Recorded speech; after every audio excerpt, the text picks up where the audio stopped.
નવસારી જિલ્લા ભાજપમાં ભડકો થયો છે। જલાલપુરના આગેવાનોના ધડાધડ રાજીનામા પડ્યા છે। 4 હોદ્દેદારોએ રાજીનામા ધરી દીધા। કમલમમાં એક પણ હોદ્દેદાર હાજર ન મળ્યા। જલાલપુરને અન્યાય થતો હોવાના આક્ષેપ થયા છે। રાજીનામા બાદ જિલ્લા આંતરિક વિરોધ સપાટી પર આવ્યો છે।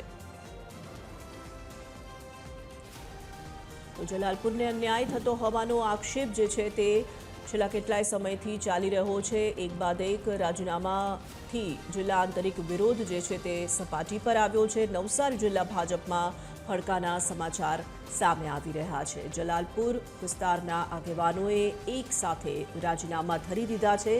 4 હોદ્દેદારોએ એક સાથે રાજીનામા આપી દેતા અનેક તર્ક વિતર્ક સર્જાઈ રહ્યા છે।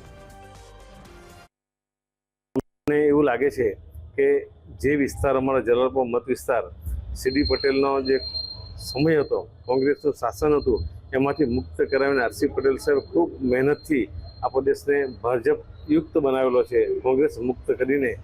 છતાં અમારા જલાલપુર મત વિસ્તારને અને કાર્યકરોની અવગણના થતી તેવું લાગે છે, એટલે અમે સ્વેચ્છાએ આ હોદ્દા પર રાજીનામું આપીએ છીએ।